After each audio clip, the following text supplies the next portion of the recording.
In this episode, we're going to talk about how good training affects your wallet, and we're going to discuss if the average dog actually has problems with grooming. You're listening to Creating Great Grooming Dogs. I'm Chrissy Newmeyer Smith. I'm a certified professional groomer, a certified behavior consultant for canines, and a certified professional dog trainer. And this, my friends and colleagues, is the podcast where grooming and training meet.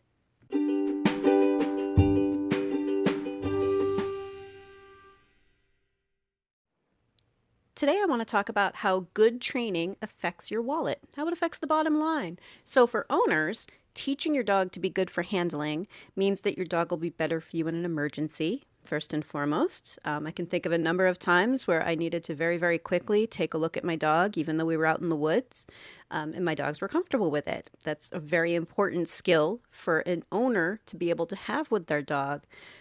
Their dog will be a groomer's favorite. Because let's face it, if you're a groomer, you're like, oh, there are dogs that you look at and think, oh, good, Sparky's coming in tomorrow. I love Sparky. He's great, you know? It's nice to be a groomer's favorite.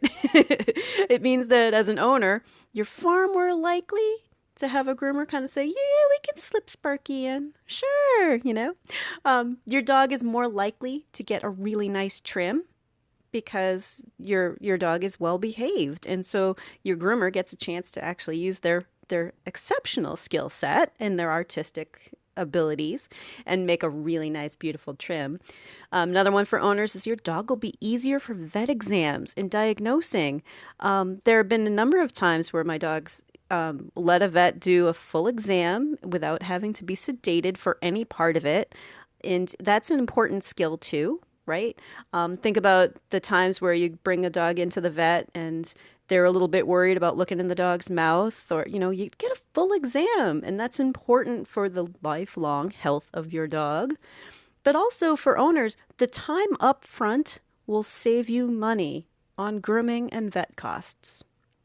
I mean, the fact is that a dog who's well behaved isn't hard to take care of for the most part. They're pretty easy to take care of.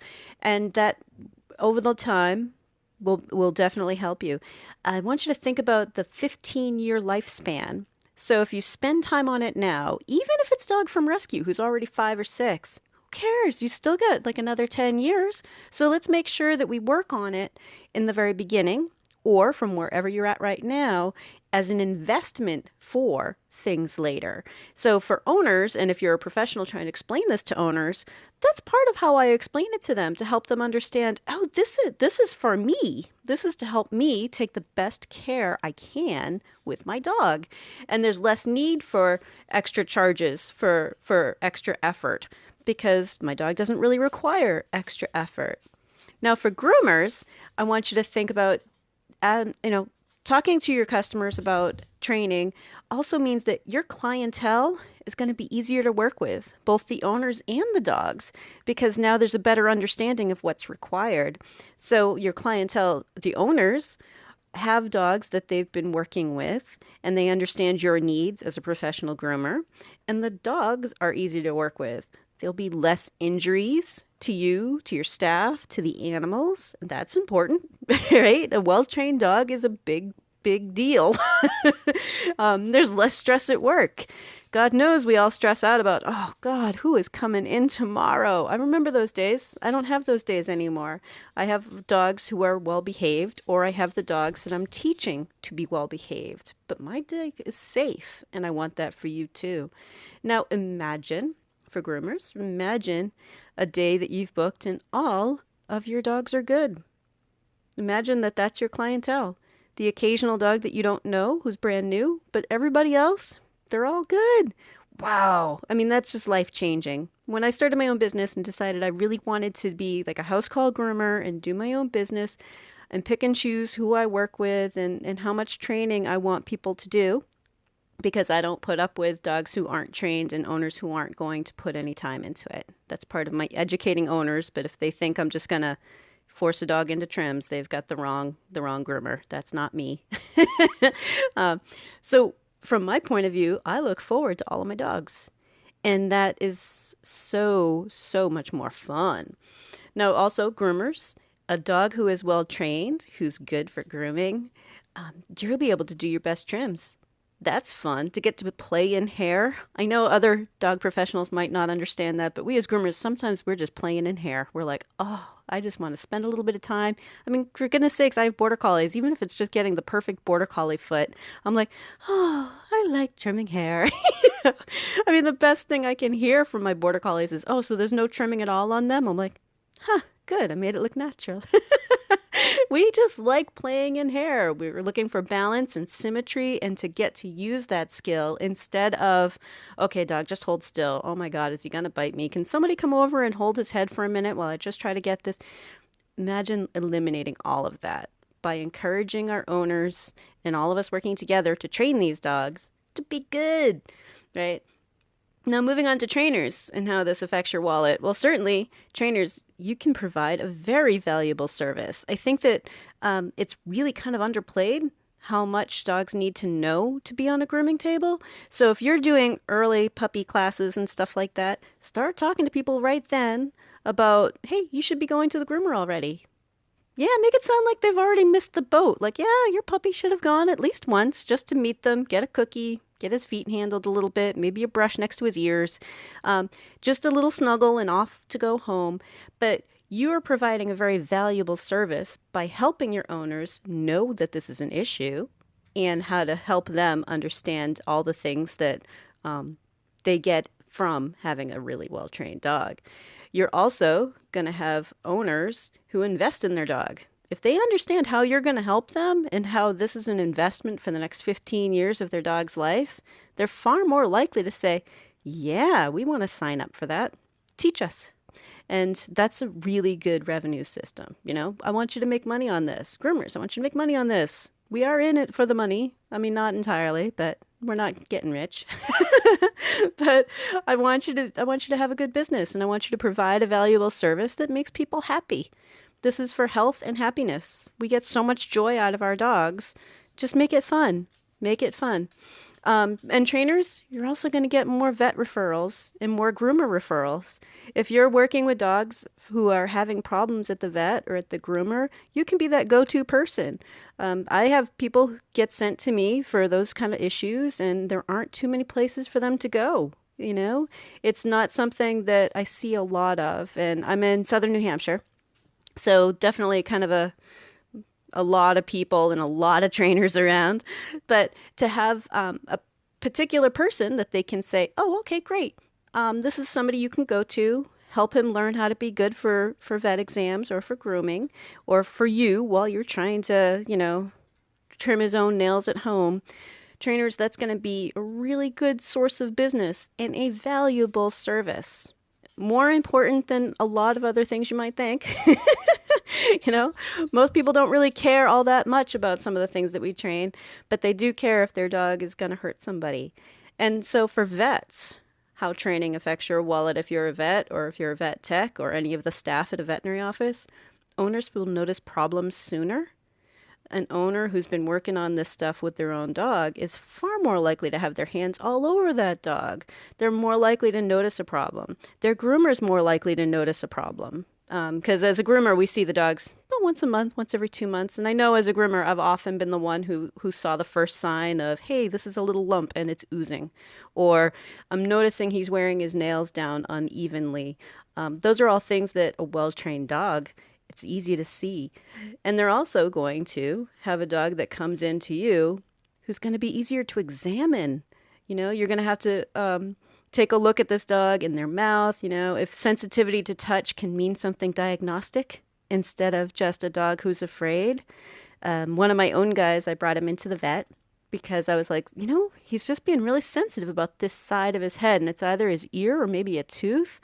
But because that subtle little bit of sensitivity meant something, if he were rigid and scared, they wouldn't be able to confirm what I was seeing at home. And we wouldn't have been able to do a full exam if he were scared.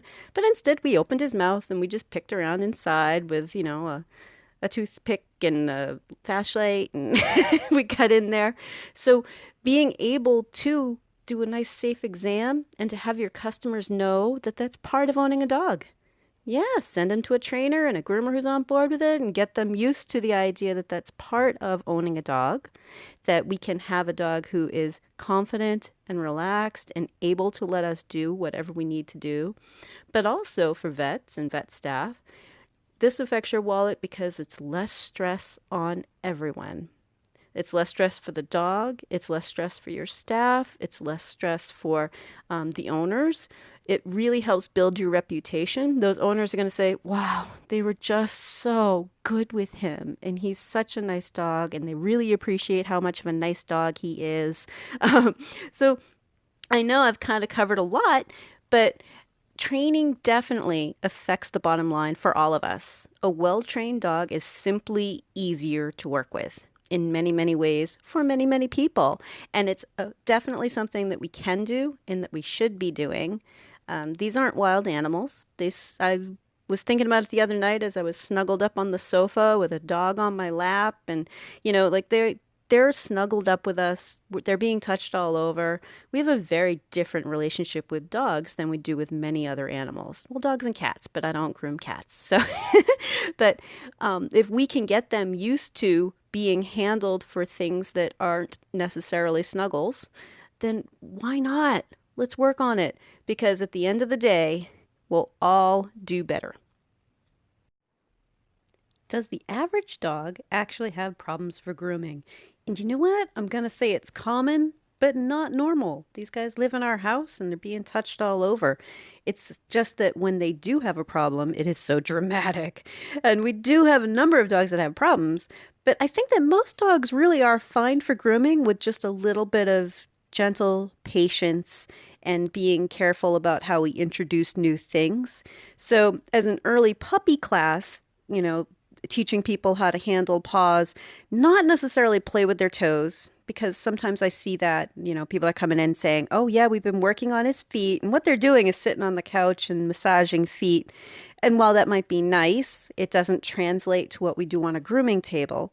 So it's sort of like, I don't know. I wouldn't say it's ineffective because they are getting used to having their feet touched, but it's the context doesn't match up, right? So, but thinking about teaching them how to be touched all over, being standing up, sitting down, being repositioned. My last podcast talked about the posable action figure, but getting them used to that at a puppy stage will prevent a lot of problems happening later because, really introducing it is where we have the chance to make sure that dogs are going to be okay with it for their lifetime.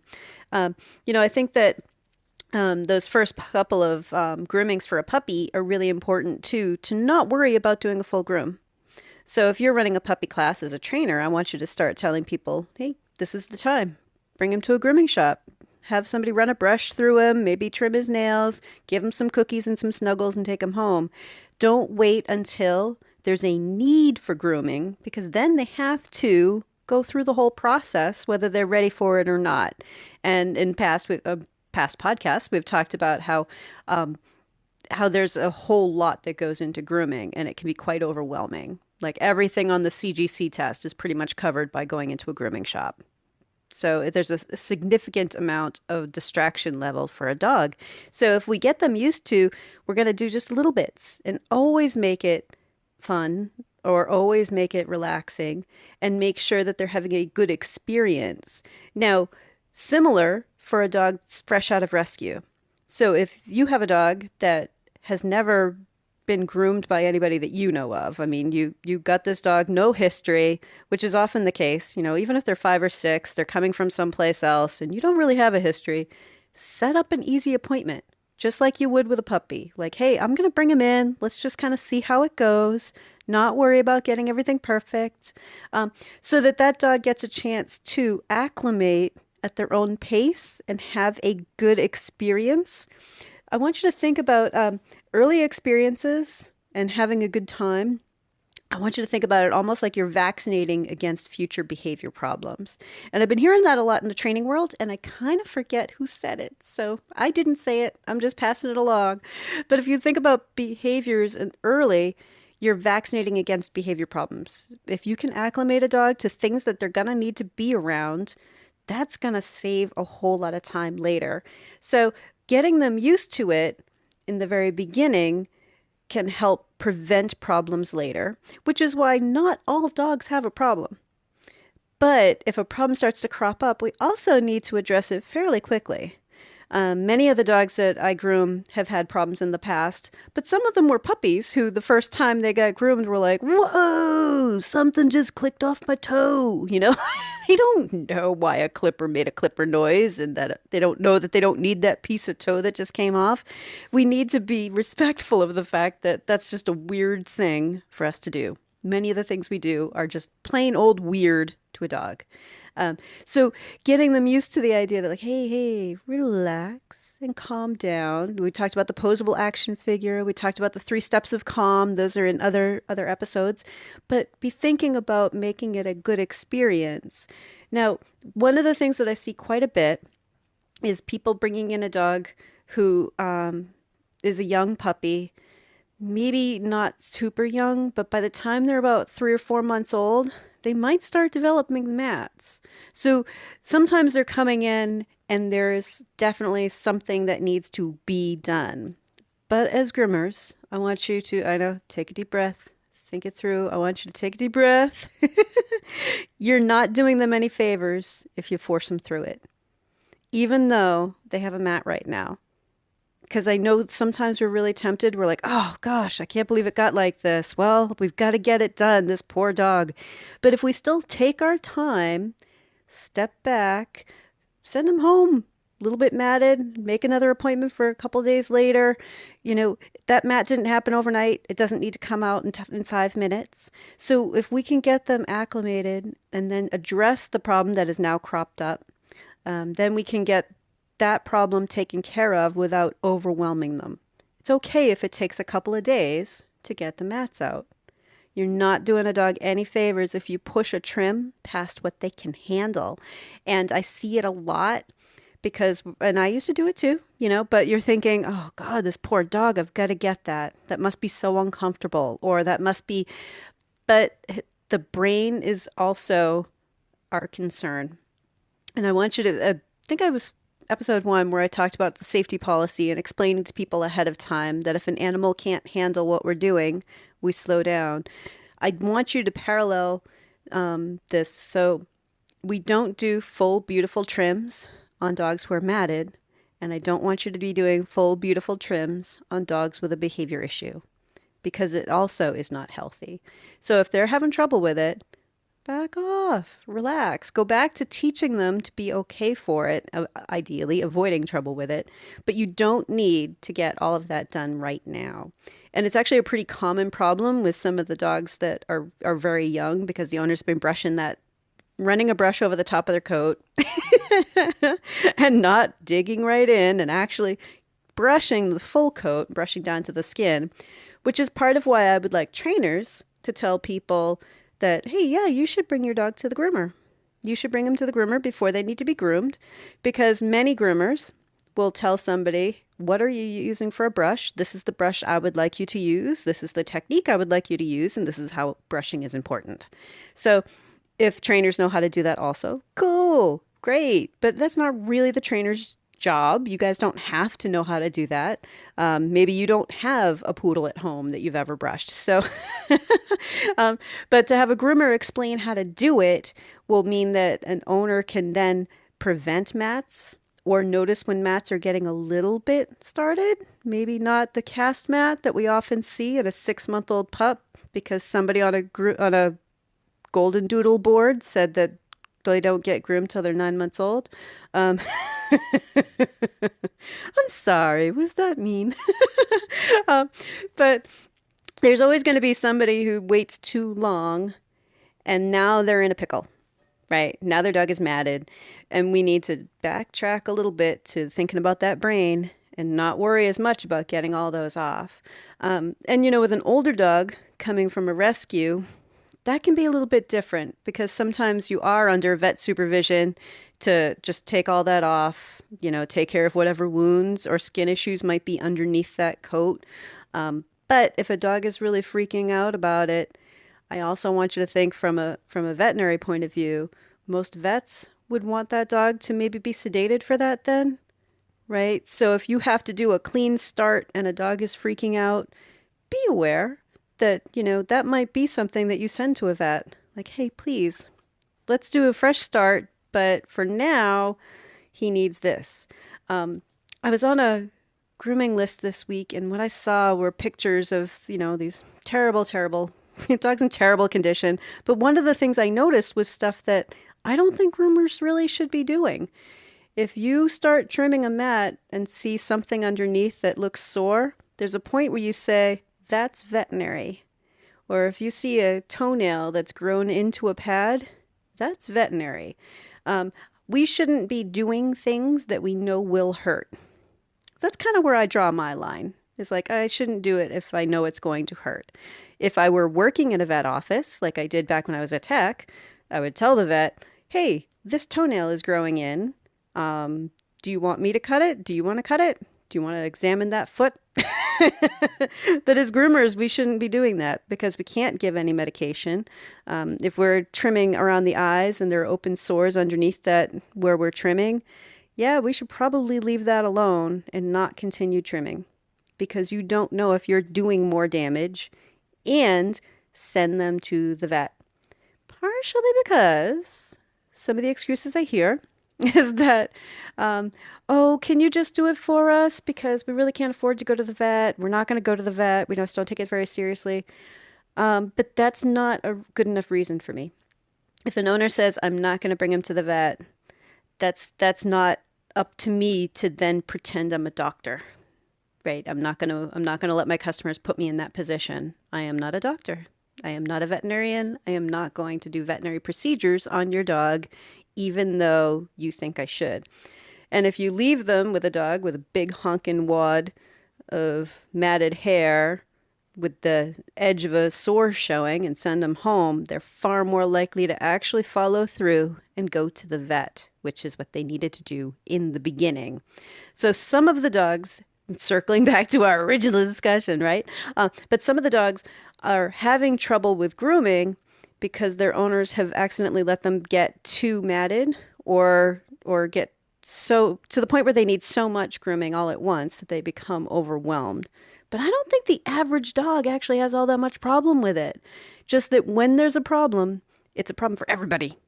It's a big problem. So the average dog doesn't really have much of an issue if we just start them off with patient, gentle handling, which, by the way, is what a professional should be doing anyway, patient and gentle handling. If you don't have it in you to do patient and gentle handling, or you think you're too busy to, I want you to kind of look back at your business and say, where can I add that? What has gone wrong? Am I not charging well enough to have the time to do patient and gentle handling? Because that's really at the core of the animal business. Patient and gentle handling, helping a dog be good for it, helping them have a stress-free grooming session or veterinary visit or whatever it is, but to help them be stress-free, to help them learn to trust us, and to make sure that they're going to grow up to not have a problem. If you'd like to talk to me, you can find me through my grooming and training business, happycrittersdogtraining.com, my email, chrissy@happycritters.net, and through the Creating Great Grooming Dogs Facebook page. And we have these awesome devices in our pockets that allow us to do live video with each other. I can help you with the dog on your table. We can set up live lessons, and you may be surprised at how much we can get accomplished together via video. I'm also happy to come to you if you're near my area in southern New Hampshire. If you're ready to go beyond the podcast, and I hope you do, I've made it really easy for you. If you go to creatinggreatgroomingdogs.com and click on your next step, you'll see all of the options. There's the Scholar Lounge community, there's the Modern Grooming Professional Certification, there's Master Canine Stylist and Professional Canine Stylist Diploma testings, there's the Behavior Lab for coaching and private one-on-one sessions with me, and of course, the Master Groomer Behavior Specialist program. So go to creatinggreatgroomingdogs.com and click on your next step.